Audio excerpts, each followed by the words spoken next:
चिन्मया स्वामी चिन्मयानंद वाले मामले में क्या हुआ था, जिस लड़की ने उनके ऊपर आरोप लगाया था वो लड़की आज जेल में है, उसके साथ ही जो मुद्दा उठाया तो वो आज जेल में है। तो हमेशा हम ही लोग को दोषी ठहराया जाता है। बाबा साहब का संविधान कहता है कि यहाँ पर सब लोग समान है, सबका अधिकार है। बाबा साहब एक समय था जब बाबा साहब ने भी पानी के लिए लड़ाई लड़ी। ऐसे उन्होंने बिहेव किया। और मैं जब यहाँ रूम लेने के लिए आई हूँ तो 2-3 जगह पहले मुझसे डायरेक्टली कास्ट पूछी गई कि आप कौन सी कास्ट के हैं। उसके बाद ही रूम मुझे बहुत मुश्किल में मिला है यहाँ पे। तो मैं देख सकती हूँ कि कास्ट के आधार पर क्या क्या होता है। तो ये एक जाति मानसिकता है जिसे हमें समाप्त करना होगा और ये ऐसे नहीं जाएगी। हम सबको संगठित होकर ही इसके खिलाफ लड़ना होगा। तो आज जब संविधान कहता है कि हम सब एक समान है, उसके बावजूद भी आज 9 साल के बच्चों को मार दिया जा रहा है। ये कहाँ क्या धर्म है? धर्म यही सिखाता है। अरे भाई साहब, आप मटका हटा दिए होते। कितने लोग ऐसे हैं जो ये मानते हैं कि देश में जातिवाद नहीं होता? हाथ उठाएं। अच्छा, कितने हैं जो मानते हैं कि जातिवाद होता है?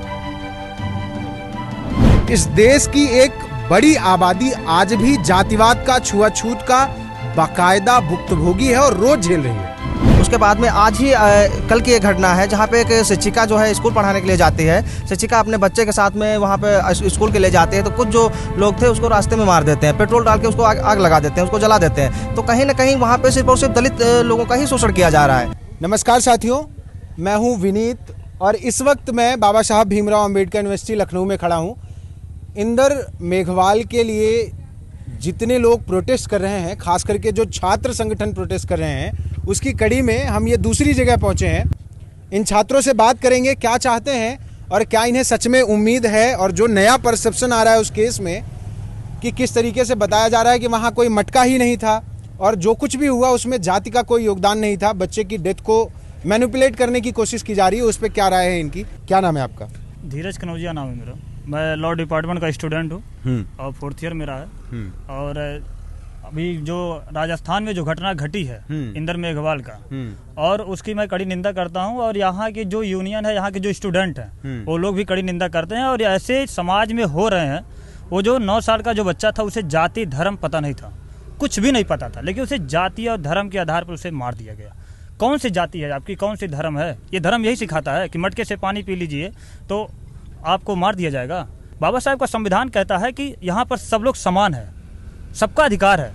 बाबा साहब एक समय था जब बाबा साहब ने भी पानी के लिए लड़ाई लड़ी। जब उन्होंने लड़ाई लड़ी तो उस पर उनका सफल हुए उस काम के लिए। तो आज जब संविधान कहता है कि हम सब एक समान है, उसके बावजूद भी आज 9 साल के बच्चों को मार दिया जा रहा है।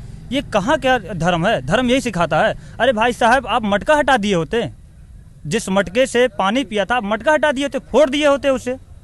लेकिन यार वो लोग तो कह रहे हैं कि वहाँ कोई मटका है ही नहीं। वीडियोस बने, देखा होगा, किसी ने देखा कि नहीं? देखा मैंने वीडियो देखा। वहाँ कुछ गोदी मीडिया है, वो ऑलरेडी पहले जा करके वहाँ के बच्चों से सिखाती है, कहती है कि जब हम आप लोगों से पूछेंगे कि वहाँ मटका था कि नहीं तो आप लोग बोलेंगे कि मटका नहीं था। बताइए, गोदी मीडिया ये कह रही है। मीडिया तो लोकतंत्र है, लोकतंत्र का चौथा स्तंभ माना जाता है, उसे तो निष्पक्ष होना चाहिए। यहाँ के जो कांग्रेस सरकार है, भाजपा सरकार है और मनवादी व्यवस्था है, वो तो निष्पक्ष नहीं, लेकिन मीडिया को तो निष्पक्ष होना चाहिए ना। हमारी आवाज़ मीडिया है, वो जाके इस तरह की हरकतें कर रही है। और दूसरी चीज़, मैंने आज ट्विटर पर देखा, वहाँ पर जो मटके थे, मटका जो रखने का जो जगह था वो ऑलरेडी है, वहाँ से मटका हटा दिए थे वो लोग, ताकि मीडिया वाले आए उस चीज़ को देख ना पाए। मीडिया वहाँ पर मटका ऑलरेडी था। और जो ये अफवाह फैलाया जा रहा है कि मटका नहीं था, ये सरासर गलत है। मटका वहाँ पर था, उस बच्चे ने मटके से पानी पिया और उसे मारा गया। हम इंदर मेघवाल राजस्थान में जालौर जिले में जो RSS का एक कॉलेज था, सरस्वती शिशु मंदिर, उसके अंदर एक बच्चा गलती से, उसको प्यास लगी थी, उसको नहीं पता था कि कास्ट वाइज पानी पिया जाता था। मटके में पानी रखा था, निकाला, पी लिया। लेकिन इस गलती की वजह से अगर किसी की जान ली जाती, ये शर्मनाक घटना भारत जैसे देश में, जब बाबा साहब कभी पानी पीने की लड़ाई लड़े थे, उसके बाद एक बच्चा, आज 9 साल के बच्चा, सिर्फ पानी पीने के लिए उसकी हत्या कर दी जाती है। तो इससे ज़्यादा शर्मनाक इस भारत देश में कुछ हो नहीं सकता। अगर हम इस देश में लोकतंत्र की बात करें तो लोकतंत्र हमें लगता है कुछ समर्णों को, कुछ अपर कास्ट को या कुछ लोगों के लिए है। बाकी हम लोग उसी, जब पानी की लड़ाई तब भी लड़ रहे थे बाबा साहब, आज हम उसी पानी की लड़ाई के मुद्दे पे हैं। हाँ, हमें रिजर्वेशन मिला सारी सरकारी सेक्टर में, 1% से कम हमारा गवर्नमेंट जॉब है, उसमें भी 1% हमारी जो आरक्षित सीटें उसमें से 1% कम सीटों पे हम लोग हैं। थोड़ा सा हम लोग आगे आ गए, लेकिन हमें इस आज़ादी में बस मृत महोत्सव मिला, अमृत महोत्सव नाम का कोई चीज़ हमको नहीं मिली। ठीक है, तो अभी क्या है, नेशनल मीडिया क्या बोल रहा है पता है? हाँ, नेशनल देखा, लेटेस्ट न्यूज़ देखा? लेटेस्ट मीडिया क्या है कि हमेशा आरोपियों, सवर्ण आरोपियों के पक्ष में खड़े रहने की मानसिकता उसकी रही है। तो हमेशा मीडिया की जो अपनी कास्ट होती है उस कास्ट को हमेशा बचाने की कोशिश करता है। अब उसकी सवर्ण कास्ट रही है तो सवर्ण कास्ट को बचाने की पूरी कोशिश कर रहा है। क्या कह रहा है पता है? ये जो मटका हाथ में है इनके, वो कह रहा है कि वो मटका वहाँ था ही नहीं। हाँ। कोई पानी का ऐसा सिस्टम ही नहीं था, एक ही जगह सारे लोग पानी पीते थे, तो ऐसा कुछ हुआ ही नहीं। मीडिया को तो यही प्रेजेंट करना है कि वहाँ पे मटका नहीं था, इसलिए प्रेजेंट कर रहा है कि बच्चा ही दोषी हो जाए, आरोपी ही दोषी हो जाए। जैसे स्वामी चिन्मयानंद वाले मामले में क्या हुआ था, जिस लड़की ने उनके ऊपर आरोप लगाया था वो लड़की आज जेल में है, उसके साथ ही जो मुद्दा उठाया तो वो आज जेल में है। तो हमेशा हम ही लोग को दोषी ठहराया जाता है, हमारे ऊपर आरोप लगा और हम ही दोषी हैं। हमारे ऊपर घटना हुई, हम ही को मारा पीटा गया और हम ही दोषी हैं। अब बाद में बच्चे को बोल दिया जाएगा कि उसकी फैमिली ने गलत बोला था और उनके ऊपर सेडिशन का कोई केस लगा दे कि इन्होंने धार्मिक, अब तो यूएपीए भी आसान हो गया, धार्मिक उन्माद का केस उनके फैमिली करके उनको भी जेल डाल सकते हैं। कोई भरोसा थोड़ा सरकारों का। ठीक है भाई, क्या नाम हुआ आपका? मेरा नाम अनीश कुमार है। हाँ, SFI प्रेसिडेंट। क्या नाम है? अनीश कुमार राव। अनीश कुमार राव। अनीश भाई, ये लिखा है जातिवाद हो बर्बाद, कैसे बर्बाद किया जा सकता है जातिवाद, क्या रास्ता है? ये कॉन्स्टिट्यूशन में जो है आर्टिकल 15, आर्टिकल 17 जो दिया गया है कि हम जाति के आधार पर, लिंग के आधार पर, किसी प्लेस के आधार पर, भाषा के आधार पर कोई भी हम जो है जातिवाद या जो है छुआछूत नहीं कर सकते हैं। ये संविधान में हमें कॉन्स्टिट्यूशनल राइट दिया गया है इस चीज़ का, लेकिन इसका जो है फुलफिल इम्प्लीमेंट नहीं हो रहा है। जो जातिवाद पहले से हावी था वो आज भी 21वीं सदी में भी बरकरार है। सर, ऐसा नहीं है कि वहाँ पे सबसे ज़्यादा जो है अभी तक जो मुझे पता चल रहा है, राजस्थान के बारे में जितना सुना हूँ और जाना हूँ, क्योंकि मैं कभी वहाँ गया तो नहीं हूँ, लेकिन वहाँ पे एक जातिवादी मानसिकता काफ़ी दिनों से चली आ रही है। इसके पहले एक मुझे नाम तो नहीं पता है, एक भाई थे जिनका मूंछ रखते थे, वो मार दिए गए थे। एक लड़का जो घोड़ी चढ़ता है, दलित समाज से आता है, वो जब घोड़ी चढ़ता है तो उसको मार दिया जाता है। अभी 15 जुलाई को एक बच्चे को मार दिया गया। उसके बाद में आज ही कल की एक घटना है जहाँ पे एक शिक्षिका जो है स्कूल पढ़ाने के लिए जाती है, शिक्षिका अपने बच्चे के साथ में वहाँ पे स्कूल के लिए जाते हैं, तो कुछ जो लोग थे उसको रास्ते में मार देते हैं, पेट्रोल डाल के उसको आग लगा देते हैं, उसको जला देते हैं। तो कहीं ना कहीं वहाँ पे सिर्फ और सिर्फ दलित लोगों का ही शोषण किया जा रहा है। तो सीधा सीधा हमको तो यही लग रहा है कि जातिवाद जो है वो बहुत ज़्यादा राजस्थान में हावी हो चुका है। जी सर, जातिवाद सिर्फ राजस्थान में हावी। चलो एक काम करते हैं, कल भी मैं जब गया था लखनऊ यूनिवर्सिटी में, जब प्रोटेस्ट चल रहा था, तो मैंने वहाँ बच्चों से पूछा, मेरे मन में एक सवाल है। लोग कहते हैं कि जातिवाद खत्म हो गया है, और जो पूरा एजेंडा पुश कर रही है मीडिया, वो यही पुश कर रही है कि देश में जातिवाद नहीं होता है। और जातिवाद कैसे नहीं होता वो उसको साबित करने के लिए वीडियोस बना रहे हैं और तमाम सबूत दे रहे हैं। मैं यहाँ खड़े छात्रों से, मुझे नहीं लगता कि सारे नेतागिरी में इंटरेस्टेड होंगे, कुछ होंगे जो छात्र नेता होंगे जिनको छात्र संगठन में इंटरेस्ट है, कुछ इसलिए आए हैं कि विषय विशेष में इंटरेस्ट होगा, जो मुद्दा है उसके लिए आए होंगे। कितने लोग ऐसे हैं जो ये मानते हैं कि देश में जातिवाद नहीं होता? हाथ उठाएं। अच्छा, कितने हैं जो मानते हैं कि जातिवाद होता है? टिकट ही उस हिसाब से दिया जा रहा है। हाँ, क्या कह रहे हो? टिकट ही जाति के आधार पे दिया जा रहा है। कौन MP बनेगा, कौन MLA बनेगा, कितने लोगों को MP का टिकट मिलेगा, कितने लोगों को MLA का टिकट मिलेगा, तो जातिवाद तो है ही ना। ठीक है, अच्छा कर रहा है सोसाइटी में। ओके, अब कौन कौन ऐसा है जिसके साथ कभी ना कभी डिस्क्रिमिनेशन हुआ है? वो हाथ उठाए, बाकी सब नीचे कर दें। जो अपना अनुभव शेयर करना चाहते हैं हमारे साथ, वो अपना हाथ उठा दें और आगे आ जाएं फटाफट। आ जाओ, आओ। क्या नाम है दोस्त? मेरा कीर्ति कुमार आजाद नाम है। मैं 3rd ईयर का स्टूडेंट हूँ, लॉ डिपार्टमेंट, BBLLB। ठीक है, क्या हुआ तुम्हारे साथ? क्या हुआ? मिश्रा बच्चा था, तो वो कह रहा था मुझे यहाँ पर SC ST से बहुत दिक्कत है। क्यों भाई? मुझे क्या पता क्यों दिक्कत है, उसको क्या दिक्कत है, वो बोल रहा था मिश्रा, और कह रहा था कि मुझे SC ST के बॉडी से स्मेल आती है। अच्छा, ये शब्द बोला। तो फिर मैंने एप्लीकेशन दी सर को, फिर सर ने जो एक्शन लिया, सस्पेंड किया उसको। मेरे साथ यही हुआ है। और दूसरा, आ जाओ फटाफट, आते जाओ, फिर मैं बात करूंगा इस पे। आ जाओ, क्या हुआ तुम्हारे साथ? जब मैं 9th में एडमिशन लिया था अपने ही क्षेत्र में, मैं एडमिशन लिया था, तो मुझे ज़्यादा इसके बारे में तो पता था कास्टिज्म क्या है, रिलीजन क्या है। लेकिन जब मैं वहाँ गया, जो एडमिशन जब मैं लिया, तो हमारे वहाँ के जो क्लास टीचर वगैरह थे, वो थे पंडित थे। तो उन्होंने डायरेक्ट बोला, हमारी कास्ट कैटेगरी पूछी गई, मैंने बताया, तो उन्होंने एक ही बात बोला कि मुझे कैटेगरी E से जो शेड्यूल कास्ट है मुझे पसंद नहीं है। तो हमें पूछा नहीं क्यों?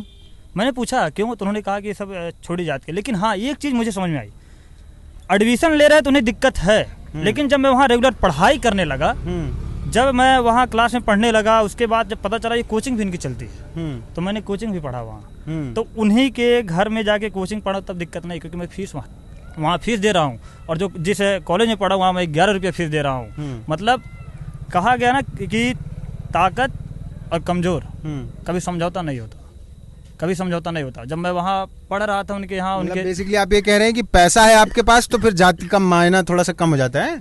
मायना क्या, वो बस उस परसेप्शन थोड़ा सा चेंज, आपसे फायदा दिखना चाहिए। नेक्स्ट कौन था आप ना? हाँ बताओ क्या हुआ था? जब मैं इस यूनिवर्सिटी में एडमिशन ली हूँ, उसके बाद मुझे एक्चुअली हॉस्टल नहीं मिला, तो मैं बाहर रूम लेके रह रही थी। तो क्या हुआ कि मेरे जो ओनर है, अपना नाम बता दो पहले। मेरा नाम श्रेष्ठा मुखी है। हाँ। और मैं पॉलिटिकल साइंस डिपार्टमेंट की स्टूडेंट हूँ। तो मैं जब आई यहाँ पे, तो मेरे ओनर लॉक लगा के कहीं चले गए थे। तो उनसे बात हुई अंकल की, मैं बाहर बैठी हूँ धूप में, तो उन्होंने कहा कि सामने वाले घर पे आप चले जाइए, मैं जब तक आऊँगा तब तक आप वहाँ मेरा वेट कर लीजिए। तो वहाँ से जो आंटी आई बड़े, उससे एक बोतल में पानी, ग्लास और लड्डू वगैरह लेके आई और बात करने लगी, और घर कहाँ है ये वो। तो थोड़ी देर बाद पूछी कि बेटा तुम्हारी कास्ट क्या है। मैंने बताया, तो उठी, अपना ग्लास लेके अंदर चली गई। आई और बोलती हैं कि बेटा तुम बोतल से ही ऊपर करके पी लो, आप लोग तो वैसे भी बोतल लेके जाते हो। ऐसे उन्होंने बिहेव किया। और मैं जब यहाँ रूम लेने के लिए आई हूँ, तो 2-3 जगह पहले मुझसे डायरेक्टली कास्ट पूछी गई कि आप कौन सी कास्ट के हैं। उसके बाद ही रूम मुझे बहुत मुश्किल में मिला है यहाँ पे। तो मैं देख सकती हूँ कि कास्ट के आधार पर क्या क्या होता है। तो ये एक जाति मानसिकता है जिसे हमें समाप्त करना होगा, और ये ऐसे नहीं जाएगी। हम सबको संगठित होकर ही इसके खिलाफ लड़ना होगा। अभी आप बहुत लोगों से पूछे जातिवाद के बारे में बताएं। अब बताइए, हम लोग जिस टेक्नोलॉजी युग में जी रहे हैं, आज भी हम जहाँ से बिलोंग करते हैं, आज भी वहाँ जमींदारी प्रथा है। आज भी वहाँ कहाँ से हो? अपना नाम बताओ, कहाँ से और क्या हुआ? विनय कनौजिया, मैं महाराजगंज डिस्ट्रिक्ट से हूँ, गोरखपुर के पास है। आज भी वहाँ पे ओबीसी वर्ग, जो कि ओबीसी वर्ग 1992 से यूनिवर्सिटी में उनको रिजर्वेशन मिला, मंडल कमीशन को यूनिवर्सिटी में जाना शुरू किए। ओबीसी वर्ग जातिवाद ऐसे करते हैं कि जैसे वहाँ पे होता है कि जब शादियाँ होती हैं तो क्या करते हैं, जो पहले जनरल वाले होते हैं उनको पहले खिला देते हैं, और जो शेड्यूल होते हैं उनको बाद में खिलाते हैं। यह स्थिति आज भी हम लोग देखते हैं। आज भी वो रूढ़िवादी प्रथा आज भी चलती आ रही है। इसमें सबसे बड़ी बात है कि ये सरकार की मानसिकता है ना। सरकार, जब कांग्रेस की सरकार थी, तो जो इतने बड़े संविधान रचयिता जो सिंबल ऑफ नॉलेज के नाम से जाते थे, BRD अम्बेडकर को 1991 में जाके भारत रत्न मिलता है, जब दलित पैंथर और मान्य और कांसीराम का योगदान रहता है। तो सोचने की बड़ी बात है, जो 1956 के अंतराल में 1990 तक जो गैप है, वो कांग्रेस की सरकार थी। मानसिकता क्या थी, जो इतने बड़े सिंबल ऑफ नॉलेज, तो वही कांग्रेस की सरकार है राजस्थान में। मेरे पापा मतलब 15 साल से प्रधान है, लेकिन जब तक वो 22 मोटरसाइकिल से चलते थे, तब तक मतलब पूरे एरिया, पूरे क्षेत्र को कोई प्रॉब्लम नहीं थी। लेकिन हम लोगों ने एक स्कॉर्पियो लिया, उसके बाद से मतलब पूरी एरिया बोलने लगी कि मतलब जाति सूचक शब्द से कि मतलब इस जाति का ये स्कॉर्पियो चलने लगा। तो मतलब यही है कि आप बताओ, पूरा खुल के बताओ, शर्मा क्यों रहे हो? किस जाति का ये? चमार जाति का है, तो उसने स्कॉर्पियो दिक्कत है? वो चमार होकर स्कॉर्पियो चल रहा है। तो यही है कि मतलब आपके पास कितना भी पैसा हो, कितना भी कुछ भी हो, लेकिन आपके साथ जातिवाद होगा, हर जगह होगा। और मैं मानता हूँ मायावती इसी सूबे की मुख्यमंत्री थी, और मुख्यमंत्री रहने के बाद उनको जाति सूचक कितनी गालियां पड़ी, ये मुझे कहने की जरूरत नहीं है, ये सब समझते हैं। क्या हुआ तुम्हारे साथ? सर, मैं विपुल भारती हूँ, लॉ डिपार्टमेंट लास्ट ईयर का हूँ सर। तो मेरे गांव में क्या हुआ था कि मेरे सर गन्ने की खेती थी, तो उसको जब सर हम लोग गुड़ बनाने लेके गए, तो वहाँ पे मैं, मेरे पापा, मम्मी सब थे वहाँ पर। तो वहाँ पे जब गन्ने से गुड़ बनाया जा रहा था, और मुझे मेरे पापा को प्यास लगी थी, तो वहाँ पे ओबीसी समाज के लोग जो थे, तो पापा ने पानी मांगा, तो उन लोग ने इतने ऊपर लोटे से पानी गिराया, पापा नीचे करके पी रहे थे। तो इससे समझ में आता है कि आज भी लोग नहीं सुधरना चाहते। इससे लोग आज भी मानसिकता नहीं सही हो रही है, किसी की नहीं सही हो रही है। तो जब हम देखेंगे तो हमको पता चल रहा है कि जब हमारे पापा के साथ ऐसा हो रहा है, तो हमारे दादा परदादा के साथ कैसा हुआ होगा। जबकि अभी अगर हमारे पापा से किसी को काम पड़ता है, वो डिस्ट्रिक्ट कोर्ट में है, तो वो आएंगे, प्यार से बात करेंगे कि ये बता दीजिए, वो बता दीजिए। लेकिन अगर हमें ज़रूरत है उनसे, तो वो हमारे साथ ऐसा व्यवहार करें। बुरा न माने तो बता सकते हो किस बिरादरी को आप? सर, चमार जी। देखो, ये इतना जो मैंने रायता फैलाया, इसका मेरा मकसद इतना था कि मैं उनको ये बता दूं, जो लोग ये मानते हैं कि भाई जातिवाद नहीं होता देश में। इस देश की एक बड़ी आबादी आज भी जातिवाद का, छुआछूत का बाकायदा भुक्तभोगी है और रोज झेल रही है। खराब हो चुके दिमागों में ये भर दिया गया है कि इस देश में जातिवाद खत्म हो गया है, और यही मानसिकता बताती है कि इंदर मेघवाल के साथ कुछ हुआ ही नहीं। हमारे यहाँ तो जातिवाद खत्म हो गया है, तो इंदर मेघवाल को जात की वजह से कैसे सवर्ण शिक्षक मार सकता है? बस इतनी सी बात पर सारा मुद्दा भटकाकर नेशनल मीडिया क्या करता है कि ले जाता है दूसरी तरफ, जहां आपके विषय पर बात हो ही ना सके। ये छात्र जो मांग रहे हैं, जिसके लिए यहाँ इकट्ठा हुए हैं, इसके लिए ये आंदोलन यहाँ करें या देश के किसी भी कोने में करें, इसका फर्क तभी आएगा जब इस देश में सच में ये स्वीकार किया जाएगा कि जातिवाद है। बाकी आप बने रहिए ब्लू कट के साथ। धन्यवाद।